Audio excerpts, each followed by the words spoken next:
Hi అండి. ఈరోజు video వచ్చేసి జొన్న పిండితోటి జొన్న జావా అనమాట. చాలా చాలా టేస్టీగా ఉంటుంది. వెయిట్ లాస్ కావాలనుకున్న వాళ్ళు తినొచ్చు, డయాబెటీస్ ఉన్న వాళ్ళు తినొచ్చు, హెల్తీగా ఉండాలనుకున్న వాళ్ళు కూడా తినొచ్చు. సూపర్ టేస్టీగా ఉండే బ్రేక్ఫాస్ట్ లేకపోతే డిన్నర్ అయినా చేసుకోవచ్చు అనమాట. కడాయి పెట్టుకొని ఒక స్పూన్ ఆయిల్, కొంచెమే ఆయిల్ వేసుకొని జీలకర్ర ఆవాలు వేసుకొని జీడిపప్పు వేసుకోవాలి. జీలకర్ర ఆవాలు జీడిపప్పు వేసుకొని అవి మంచిగా వేగిన తర్వాత కొంచెం ఎల్లిపాయలు మంచిగా కచ్చపచ్చ దంచి కొంచెం ఎక్కువ వేసుకోవాలి. ఎల్లిపాయతో టేస్ట్ అనేది చాలా చాలా బాగా వస్తుంది. ఎల్లిపాయలు కూడా మంచిగా వేగిన తర్వాత ఒక 2 రెమ్మల కరివేపాకు, ఒక 2 ఉల్లిగడ్డలు ఒక 2 క్యారెట్లు సన్న కట్ చేసుకొని వేసుకోవాలి. క్యారెట్ ఉల్లిగడ్డ బాగా వేయగని అవసరం లేదు. కొంచెం ఉల్లిగడ్డ ట్రాన్స్పరెంట్గా ఫ్రై అయితే సరిపోతుంది. తర్వాత ఒక స్పూన్ ఉప్పు, కొంచెం ఒక హాఫ్ స్పూన్ పసుపు వేసుకోవాలి. వేసుకున్న తర్వాత ఒక 5-6 పచ్చిమిర్చి వేసుకోవాలి సన్న కట్ చేసుకొని. మరీ సన్న వేసుకోవద్దు, పిల్లలు ఒకవేళ తీసేయాలనుకుంటే మరీ సన్న వేస్తే తీసేయలేరు కదా, కొంచెం పొడిగి వేస్తే పక్కకు పెడతారనమాట. పచ్చిమిర్చి కూడా మంచిగా కొంచెం వేగిన తర్వాత ఒక కప్పు జొన్నపిండి తీసుకున్నా నేను. ఒక కప్పు జొన్నపిండి తీసుకొని ఒక గిన్నెలోకి వేసుకొని వాటర్ పోసుకోవాలి. కొంచెం ఒక్కసారి ఎక్కువ వేయొద్దు వాటర్. కొంచెం వాటర్ పోస్తే ఉండలు లేకుండా మంచిగా కలుపుకోవచ్చు అనమాట. ఒకటేసారి పోసినాం అనుకో వాటరు ఉండలు కడుతుంది పిండి అంతా. కొంచెం వాటర్ పోసుకుంటూ ఉండలు కట్టకుండా పిండి ఒక గిన్నెలో కలిపి పెట్టుకోవాలి పక్కకు.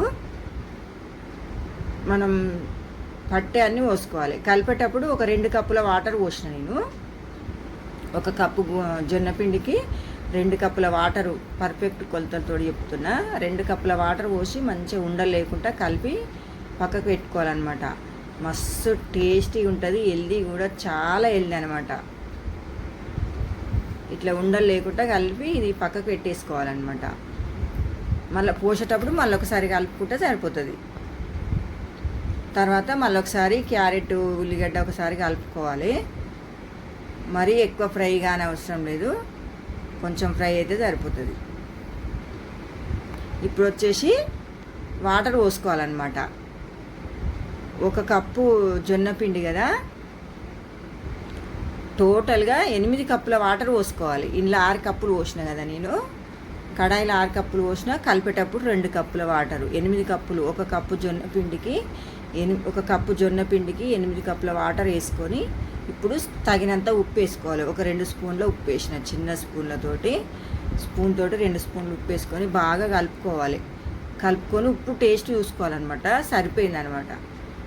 ఉప్పు వేసుకొని కలుపుకున్న తర్వాత వాటర్ అనేది బాగా మంచిగా మసలేటప్పుడు మళ్ళీ జొన్నపిండి కలుపుకున్న పిండి ఒకసారి కలుపుకొని పోసుకోవాలన్నమాట.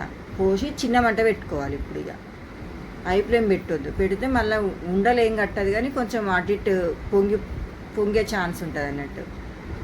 చిన్న మంట పెట్టుకొని కలుపుకుంటూ ఉండాలి. ఇక దగ్గరికి అవుతుంది. టేస్ట్ అయితే నెక్స్ట్ లెవెల్. ఒక్క గిన్నె తాగేటోళ్ళు 4-5 గిన్నెలైనా ఆగకుండా తాగుతారనమాట. అంత టేస్టీగా ఉంటుంది. మంచిగా ఏమంటారు, పొద్దున్న షుగర్ ఉన్న వాళ్ళు తినొచ్చు, వెయిట్ లాస్ కావాలనుకున్న వాళ్ళు తినొచ్చు, మళ్ళీ హెల్దీగా ఉండాలనుకున్న వాళ్ళు కూడా తినొచ్చు. కొంచెం ఆయిల్, ఒక్క హాఫ్ స్పూన్ అంత ఆయిల్, ఎక్కువ ఆయిల్ కూడా వేయలేదు నేను. ఆ ఆయిల్ తోటే మంచిగా మేమైతే ఒక 10 మందికి అయ్యేంత జావా చేసిన నేను. ఏమంటారు, జొన్న సూప్ అని కూడా అనుకోవచ్చు, జొన్న అంబలి, ఏదైనా మన ఇష్టం ఉన్న పేరు పెట్టుకోవచ్చు అనమాట. ట్రై చేసిన అనమాట ఎట్లుంటుందని. టేస్ట్ అయితే చాలా చాలా బాగా వచ్చింది.